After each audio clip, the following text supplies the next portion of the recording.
என்ன சாப்பாடுன்னு பாத்தீங்கன்னா ஃபர்ஸ்ட் வந்து சோறு, செங்கல்பட்டு அரிசி சோறு.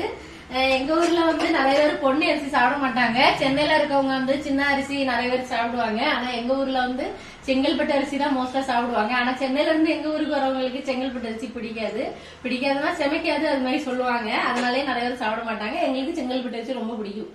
அடுத்து கறி என்னன்னு பாத்தீங்கன்னா விரங்கறி தான் எங்க வீட்டுல இன்னைக்கு ஸ்பெஷல். விரங்கறி எங்க ஊர்ல ரொம்ப ஸ்பெஷல், நல்லா இருக்கும். கன்னியாகுமரி, நாகர்கோவில்ல கண்டிப்பா நிறைய பேர் வைப்பாங்க. அவங்க எல்லாருமே தெரியும், டேஸ்டா சூப்பரா இருக்கும்.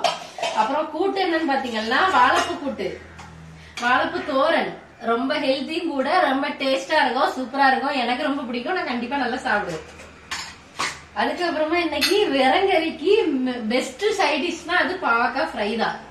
பாவக்காய் ஃப்ரை விரங்கறிக்கு வேற லெவல் டேஸ்டா இருக்கும். அந்த இதுல விரங்கறியில சோத்துல கொஞ்சம் கறி ஊத்தி ஒரு பீஸ் இது பாவக்காய் வச்சு கடிச்சு சாப்பிட்டீங்கன்னா வேற லெவலா இருக்கும். வேணா ட்ரை பண்ணி பாருங்க, எனக்கு ரொம்ப பிடிக்கும். விரங்கறி வச்சா மட்டும் எங்க வீட்டுல பாவக்காய் ஃப்ரை இருக்கும், ரொம்ப சூப்பரா இருக்கும். அதுக்கப்புறமா எங்க ஊர்ல நார்த்தங்காய் தீயல் வச்சிருக்காங்க, எங்க அம்மா வச்சிருக்காங்க. நார்த்தங்காய் ஊறுகாய் எங்க அம்மாவே வச்சது, வேற லெவல் டேஸ்டா இருக்கும், சூப்பரா இருக்கும்.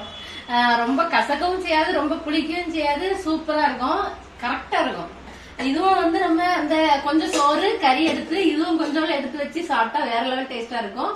அதுக்கப்புறமா பப்படம் இருக்கும், பப்படம் எங்க அம்மா இனிதான் பொரிப்பாங்க, அதுதான் இன்னைக்கு எங்க வீட்டுல உள்ள ஸ்பெஷல்.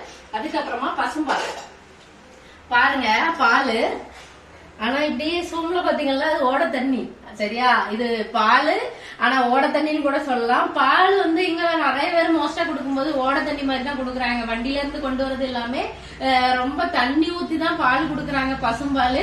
உங்க ஊர்ல வந்து கட்டியா கிடைக்குதா இல்லையான்னு சொல்லுங்க. எங்க ஊர்ல ஓட தண்ணி தான் கிடைக்குது. அதை காய்ச்சி அதுல நம்ம தண்ணி ஊத்தணும்னா சுத்தமா டேஸ்ட் இல்லாம வேற தண்ணி குடிச்ச மாதிரி போயிடும். அதனால அப்படியே காய்ச்சி குடிக்கிறதா நல்லது. நாங்க அப்படிதான் குடிக்கிறோம்.